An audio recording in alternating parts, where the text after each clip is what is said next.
लोक सेवा आयोग की वेबसाइट को मई में हैक किए जाने के बाद सजग हुए राजस्थान लोक सेवा आयोग ने अब साइबर क्राइम के खिलाफ अपने आईटी विशेषज्ञों को जानकारी के हथियार से लैस करने का निर्णय लिया है। आयोग अपने साथ ही राज्य सरकार के अन्य महत्वपूर्ण विभागों को भी इसका लाभ दे रहा है। आयोग में मंगलवार से साइबर क्राइम पर 7 दिवसीय कार्यशाला का शुभारंभ किया गया। राजस्थान लोक सेवा आयोग ने पहली बार साइबर क्राइम से निपटने के लिए ठोस कदम उठाने का निर्णय लिया है।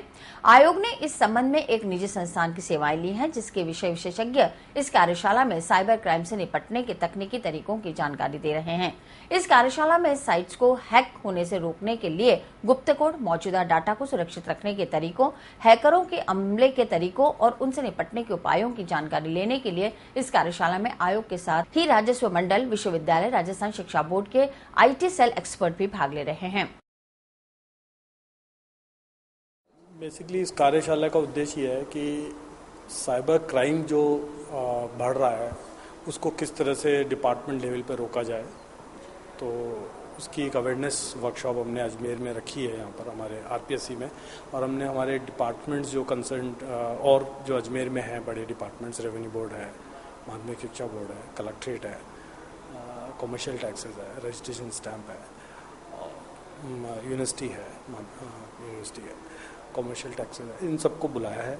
तो इनके जो आईटी एक्सपर्ट वहाँ जो डिपार्टमेंट ऑफ आईटी से लगे हुए उनको बुलाया है और उनको इसमें भागीदारी दी है ताकि वो भी अवेयरनेस की इस ट्रेनिंग के बारे में जानकारी लें कि किस तरह से हैकिंग की जाती है और किस तरह से इनको रोका जा सकता है। तो उस पर 7 डेज़ की ये ट्रेनिंग प्रोग्राम है, तो आरपीएससी ने ऑर्गेनाइज़ की है और बाकी पार्टिसिपेंट्स को बुलाया है। तो उसके लिए ज़रूरी है कि आप अप टू डेट रहें, रेगुलर अपडेशन आपकी साइट का भी हो। जो भी डिपार्टमेंट्स अपनी साइट्स बनाते हैं, वेबसाइट्स बनवाते हैं, उनको अप टू डेट रखें और रेगुलर चेकअप करते रहें। जैसे अपन अपने शरीर का चेकअप कराते हैं रेगुलर, वैसे ही उसका चेकअप का साइट्स का चेकअप हो, उनको देखा जाए, बार बार रिव्यू किया जाए, जो चीज़ें उसमें एम्बिग्युइटी होती है उनको हटाया जाए ताकि कोई हैक नहीं कर सके। तो उन चीज़ों को ध्यान में रखते हुए इसको मैनेज किया। केवल इसी कार्य के लिए कोई आईटी एक्सपर्ट सरकारी विभागों के पास होना चाहिए, ऐसा लगता है? रिक्वायरमेंट तो देखिए है, बट ट्रेनिंग से इसको दूर किया जा सकता है। तो वही हमारा बेसिक ऑब्जेक्टिव है कि ट्रेन किया जाए लोगों को। तो हम भी ट्रेन हो रहे हैं, जैसे आरपीएससी भी ट्रेन हो रहा है। तो हमने ये सोचा कि जब हम इस चीज़ को ट्रेनिंग ले रहे हैं एक संस्था के द्वारा, तो हम हमारे अजमेर के और डिपार्टमेंट जो हैं उनको भी दे दें और धीरे धीरे इसको पर्कुलेट करें।